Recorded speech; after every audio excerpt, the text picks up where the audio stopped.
오늘 하나님의 말씀은 로마서 1장 17절 말씀입니다.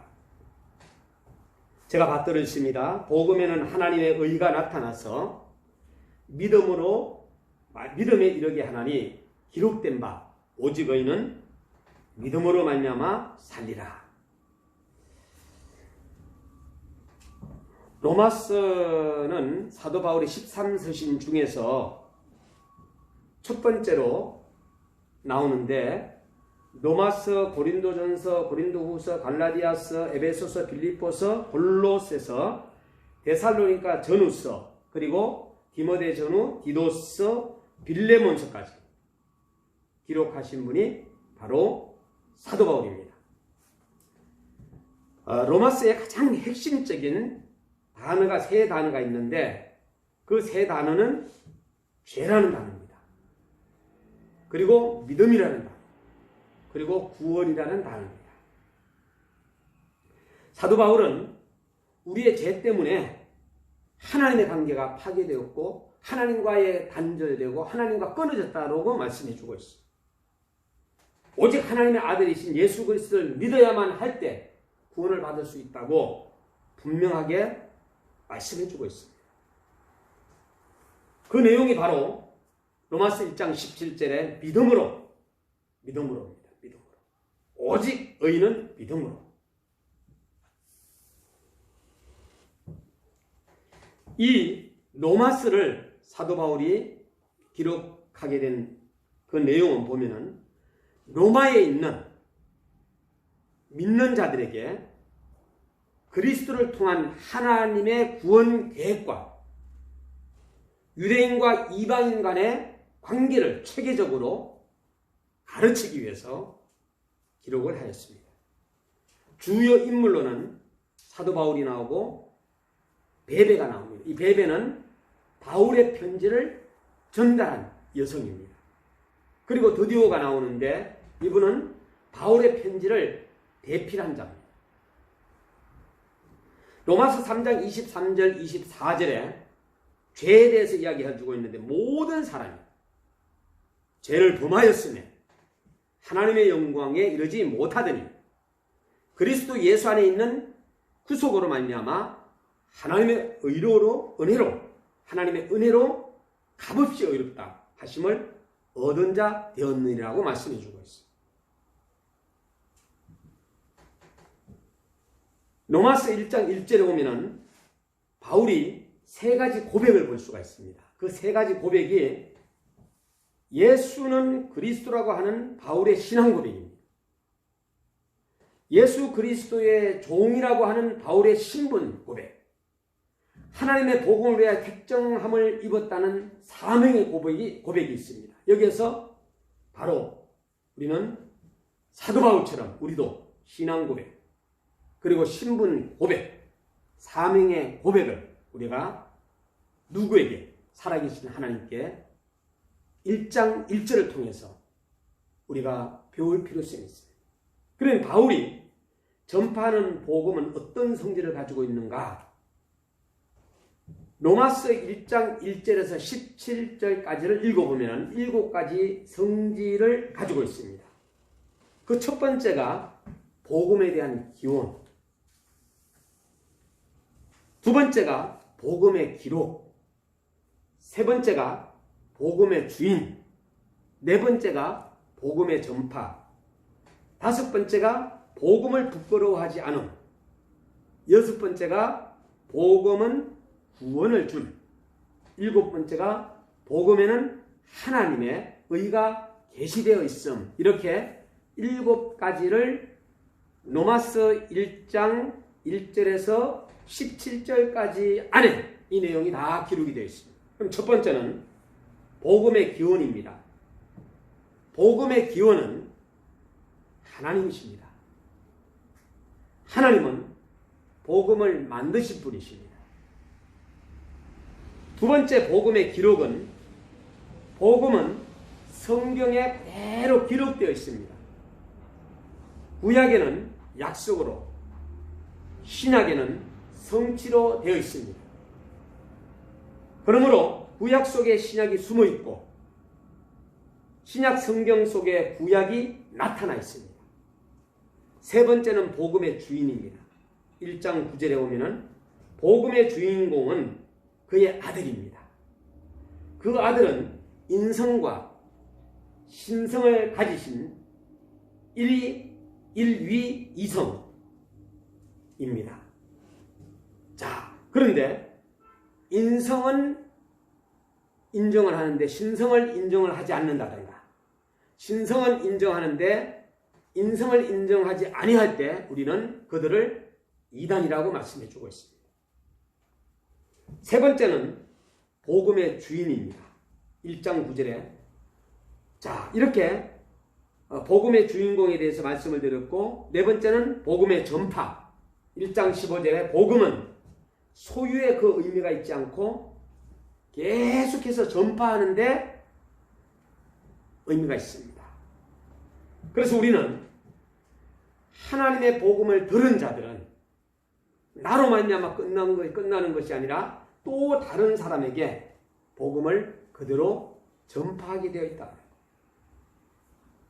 다섯 번째는 복음을 부끄러워하지 않는다는 것. 1장 16절에 왜냐하면 구원을 주시는 하나님의 능력이기 때문에. 그리고 1장 16절에서는 여섯 번째 복음은 구원을 줍니다. 진노에서, 죄에서, 율법에서, 죽음에서 구원하십니다. 일곱 번째는 복음에는 하나님의 의가 계시되어 있다. 그러므로 의인은 믿음으로 말미암아 산다라고 말씀해 주고 있습니다.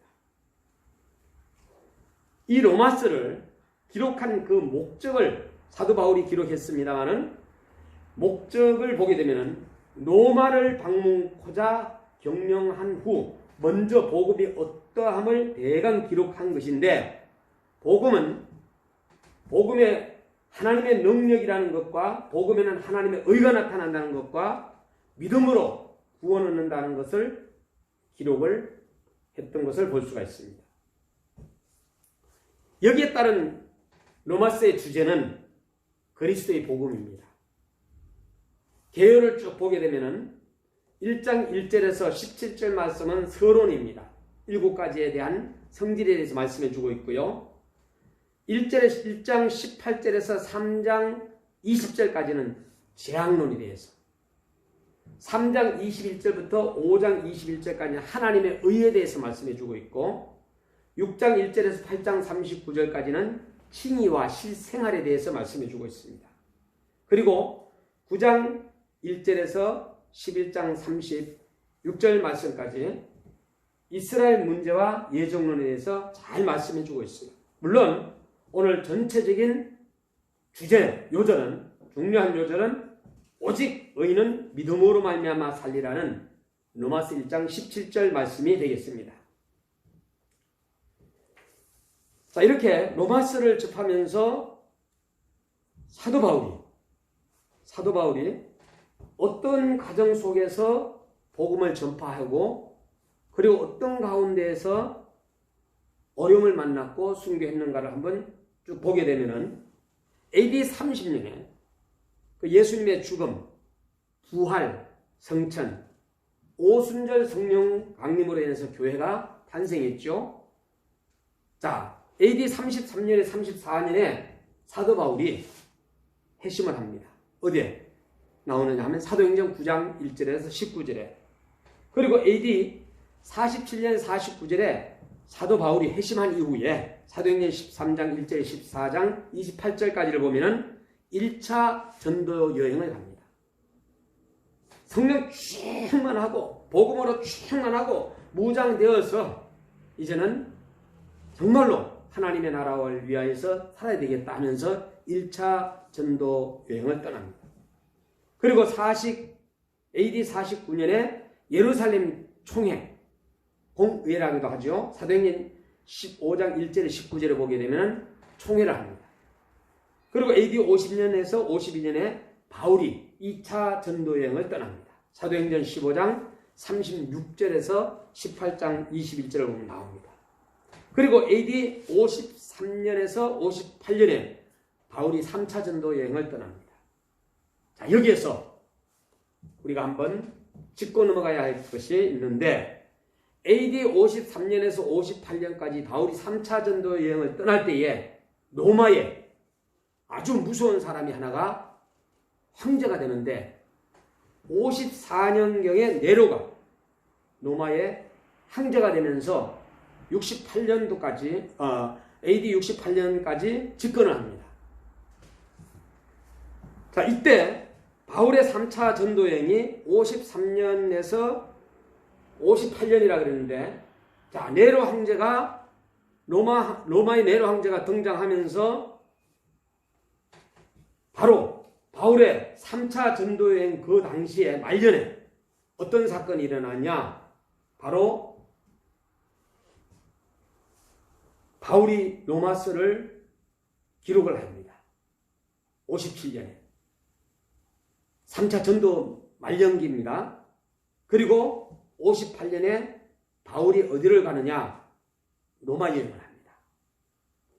자, 로마 여행을 하면서 정말로 인간적인 생각으로는 계산을 하게 되면 들어가지 말아야 되는데 로마 여행을 하면서 바울이 체포를 당하게 되죠. 3차 전도에 53년에서 58년이라고 했어요. 자, 이 시기에 바울의 체포로 인해서 신문하고 또 호송하면서 그 말년에 결국은 바울은 누구에 의해서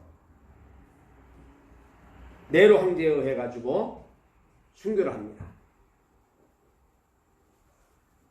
64년 AD 64년에 로마에 대화재 사건이 일어나요. 이 대화재 사건을 기독교인들이 저질렀다 해가지고 바로 네로 황제가 기독교인들을 무차별하게 살해하고 죽이고 핍박하고 이때에 바로 바울이 순교하고 그리고 베드로도 순교하는 것을 볼 수 있습니다. 그리고 나서 70년 AD 70년에 예루살렘이 멸망합니다. 오늘 저는 바울 서신서를 쭉 보면서 로마서를 보면서 로마서 16장까지로 되어 있습니다만은 제가 신학교에 입학을 했을 때에 성경학을 가르치는 교수 선생님께서 뭐라고 얘기하느냐? 교수님께서 이렇게 얘기합니다. 오늘 시험을 보는데 로마서 시험을 보는데 필기시험은 없어요. 자, 한 달 동안에 여러분들이 로마서를 하나님 앞에서 양심에 의해서 여러분들이 그 기간 동안에 읽은 것을 몇 번 읽었습니다 하고 써내면 그것이 시험입니다. 시험. 그래서 저는 로마서 16장까지 있는 1장에서 16장까지를 쭉 한번 읽어보니까 45분이 걸리더라고요. 45분. 그리고 나서 조금 빨리 읽다 보니까 한 30분 정도 걸리더라고요. 1장에서. 그러니까 저는 그때에 한 달이라는 시간을 줬으니까 하루에 한 번을 읽는다 그러면은 1회. 만약에 30회는 30회. 그 다음에 나는 읽지 못했다. 그러면 나는 한 번도 읽지 못했으면 이렇게 써내면 되는 거예요. 정확하게 기억할 수는 없지만은 저는 로마서를 참 열심히 읽었습니다. 그러면 이걸 읽으면서 제가 이 다음에 나중에 제가 전도사가 되고 목사가 됐을 때 자, 믿음이 흔들리고 약하고 막 넘어지고 쓰러지고 할 때에 야, 이 로마서를 읽어라 그러면 되겠구나. 로마서.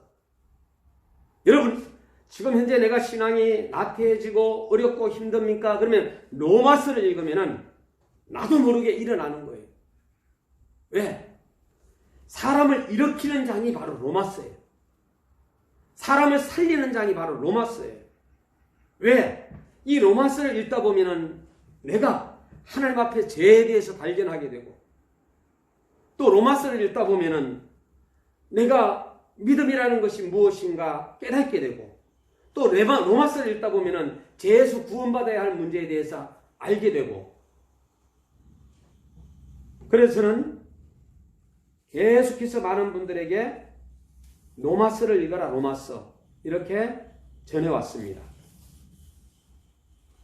아, 야, 내가 로마서를 좀 읽어야 돼, 이 생각을 했다면은 이제는 여러분들이 그냥 눈으로만 읽는 것이 아니라 여러분들이 큰 소리로 읽는 것도 좋고요. 그리고 행동으로 옮기는 거죠.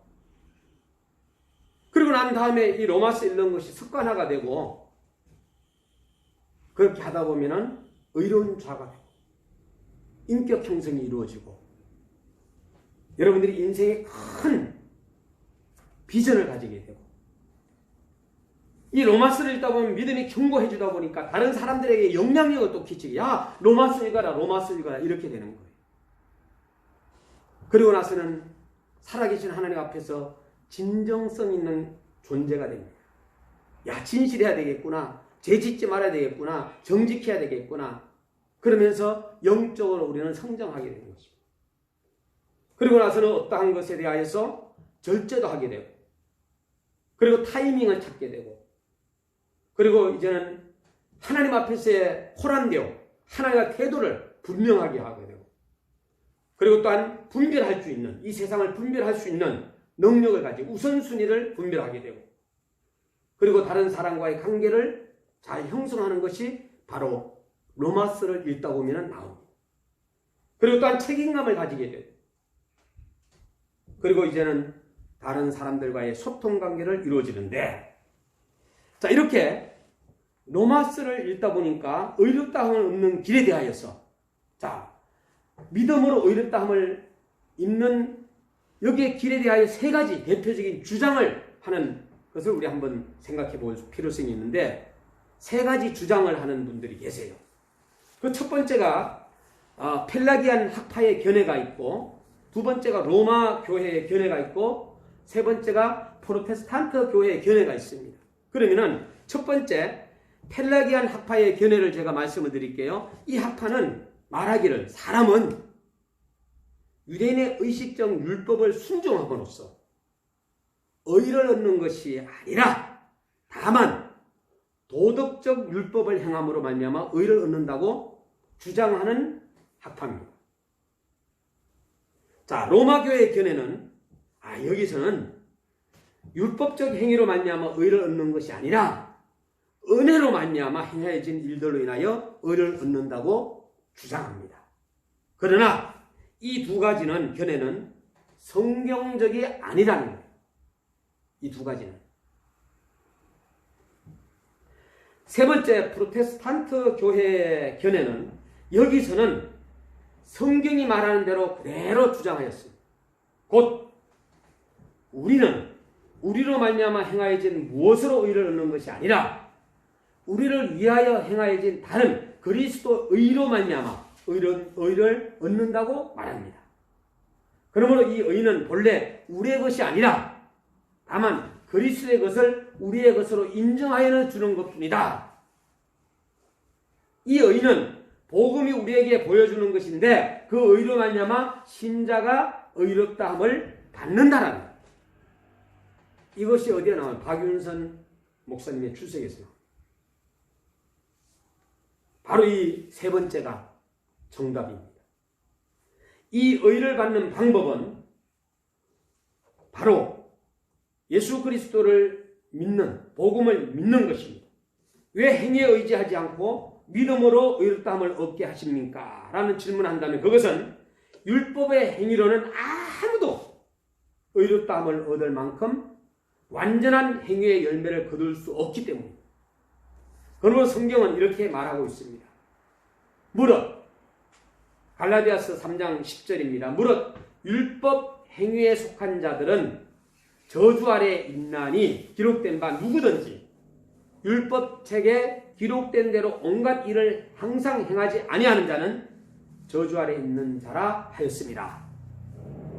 여러분, 믿음으로 말미암아 의롭다함을 얻는 사람은 5장의 진노에서, 6장의 죄에서, 7장의 율법에서, 8장에는 사망에서 구원을 받아 살며 이 의로 9장, 10장, 11장까지 온 세계가 살며 12장에서 16장까지 헌신하면서 사는 구체적인 열매가 기록이 되어 있습니다.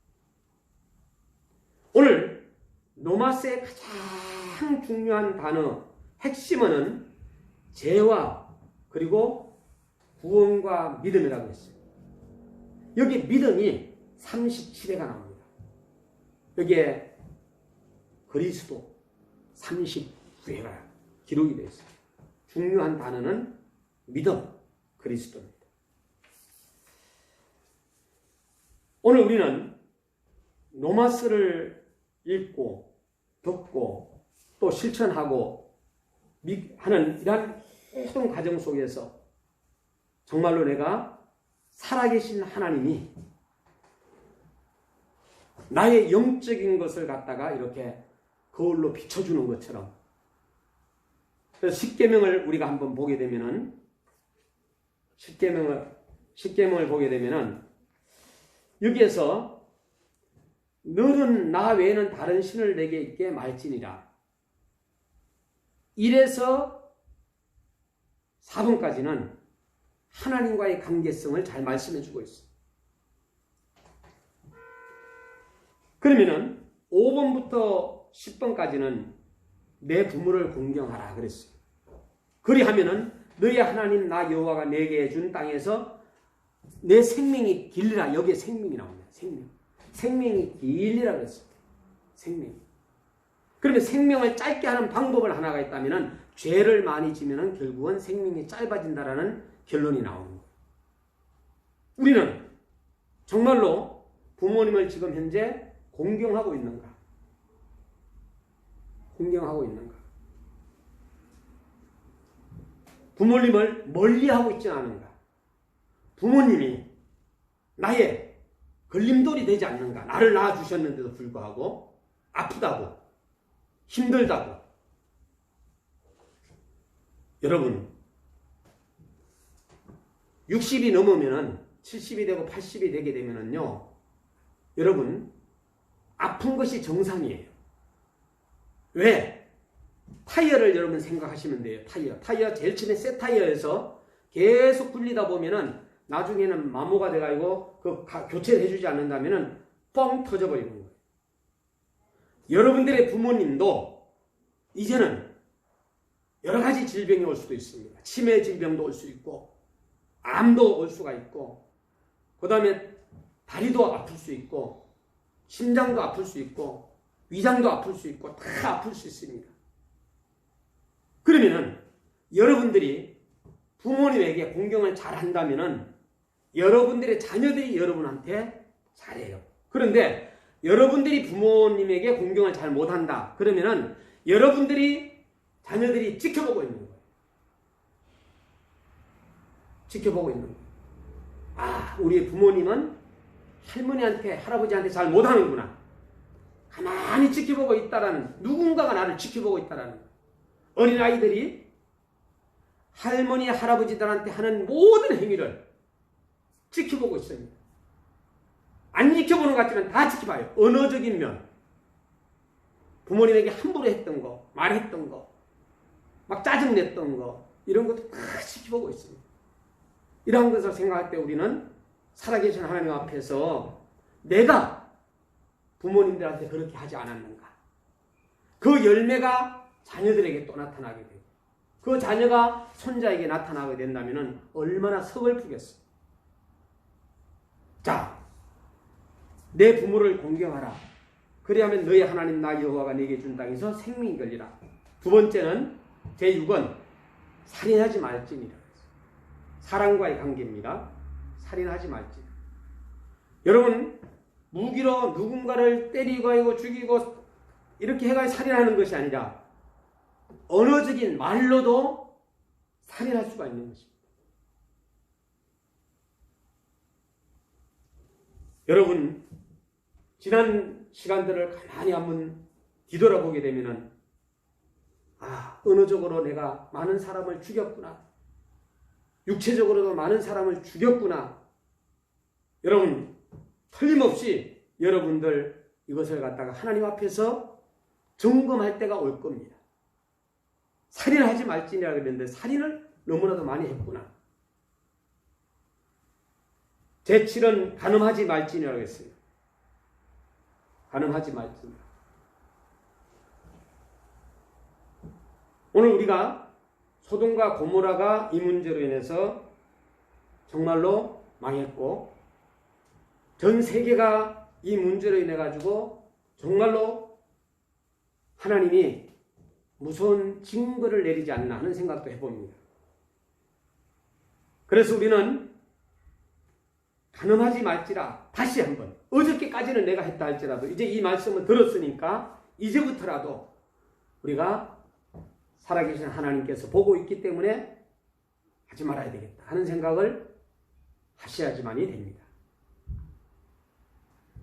내가 말씀을 모를 때는 모르는데 안다면 이 모든 것이 바로 로마서에서 우리를 터치해주고 있고 이제는 오늘 이 시간 이후로 터닝포인트 하는 것이 중요하다.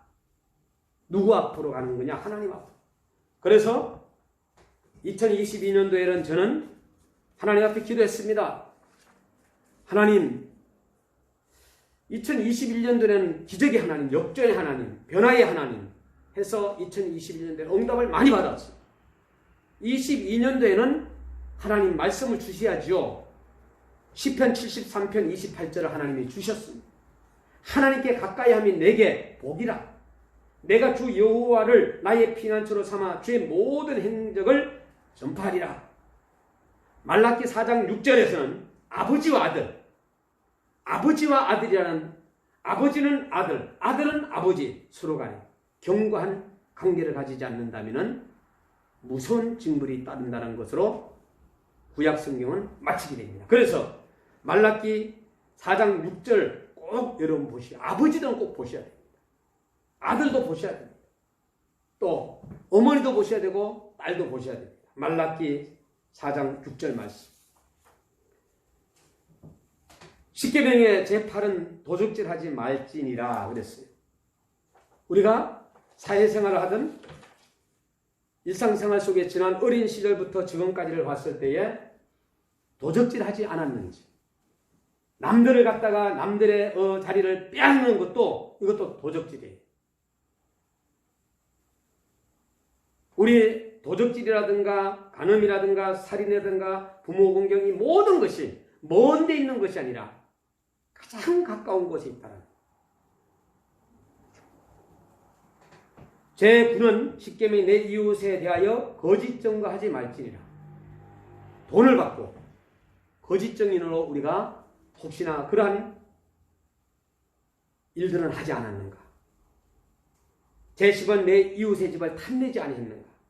내 이웃의 아내나 그의 남종이나 그의 여종이나 그의 소나 그의 낙이나 무릇 내 이웃의 소를 탐내지 말지니라. 출애굽기 20장 1절에 17절에 말씀해 주고 있습니다.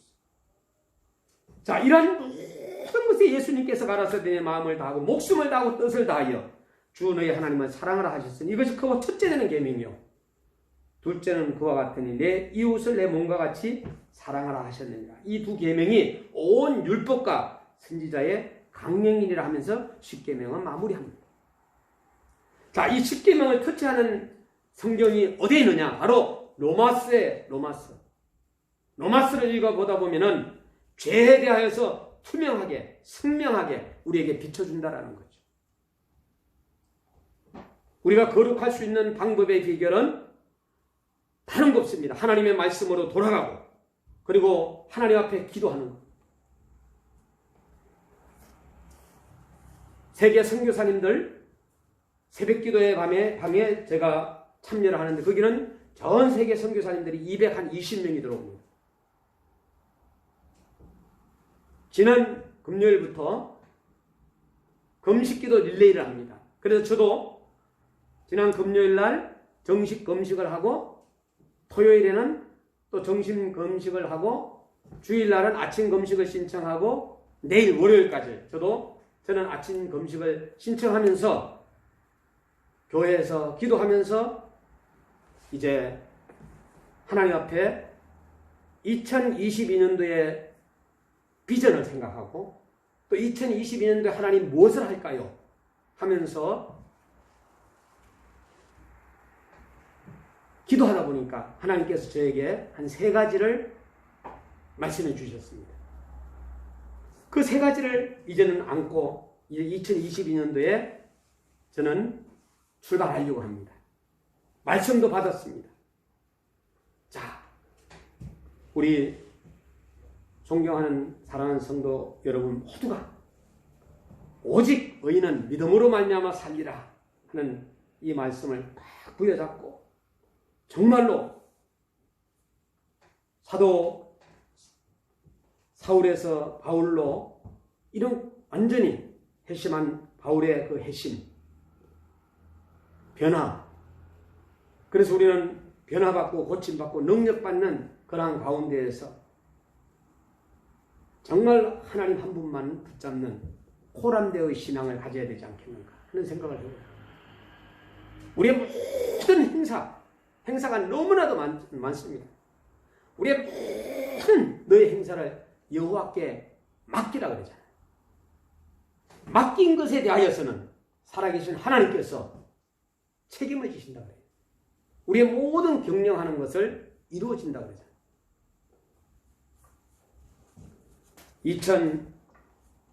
2022년도에는 이제 여러분들이 지금부터 준비해야 됩니다. 무엇을 준비하느냐? 새로운 새해에는 내가 무엇을 통해서 하나님께 영광을 돌릴 것인가? 그 한 가지 생각하시고요. 2022년도에는 내가 죽지 않고 살아서 또 역시 하나님께 영광을 돌리겠다는 말씀. 여러분, 나이를 100세로 봤을 때에 우리의 그 기간이 짧아요. 내가 60세다. 그럼 100세 산다면 이제는 남은 기간이 40년이잖아요. 내가 지금 나이가 지금 80이다. 그러면 100세까지 산다고 가정했을 때 20년밖에 안 남았어요. 그런데 이러한 나이가 죽음에 정말로 우리가 이제 죽음이 가까이 오고 있음에도 불구하고 아직까지도 하나님 앞에서 하나님 보고 있는데도 불구하고 싸우는 사람들이 있어요. 싸우는 사람들. 정치인들. 그 다음에 또한 교회, 노회, 총회, 일반 다체 기관들 이런 데 보게 되면은 정상으로 잘 하는 분들도 계시지만은 그 중에 잘못된 곳에는 아주 싸워가지고 고소고발을 하면서 하는 사건들을 많이 보게 됩니다. 싸우지 맙시다. 저는 22년도에는 여러분들한테 이야기한다면 싸우지 맙시다 하고 싶어요. 하나님 앞에서 하나님 보셨을 때 또 여러분 가정에 두 형제가 있는데 두 형제가 막 피터지게 싸운다고 가정합시다. 그러면 아버지가 봤을 때 둘 다 매맞아요. 둘 다. 그렇지 않겠어요? 둘 다 맞습니다. 하나님이 우리를 봤을 때 우리는 모두가 다 하나님의 자녀들입니다. 자녀들이기 때문에 우리는 싸우지 말고 2022년도에는 여러분들 로마스를 한 100독 하시기 바랍니다. 100독. 그러면은 여러분 믿음도 뿌리를 깊이 내릴 수 있습니다. 뿌리를 깊이 내리는 나무가 어떤 나무인가 했더니 뽕나무라고 해요. 뽕나무. 이 뽕나무는 뿌리를 깊이 내려도 안 죽는다 그래요. 뭘 뿌려가지고 해도 잘 안 죽는다 그래요. 그 정도로 뿌리를 내리는 나무인데 여러분들 뽕나무처럼 견고하게 뿌리를 내리고 자 이제 성탄절이 다가왔습니다. 제가 십자가를 한번 들어봤어요. 이 십자가 바라보면서 우리가 모두가 다 승리했으면 좋겠습니다. 이 땅이 끝이 아니라는 거. 이 땅에는 금방 가버려요. 예. 김동길 교수님이 그 얘기 하셨잖아요.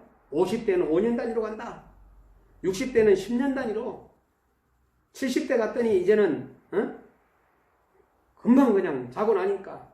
80대, 90대 갔더니 눈 깜빡하니까 그냥 또 90세가 되시고. 굉장한 공감을 하고 지금부터 우리 주님 만날 준비를 잘 해야 되겠다고 생각을 하면서 오늘 로마서를 준비했습니다. 모두가 다 예수 그리스도 안에서 승리할 수 있기를 주의 이름으로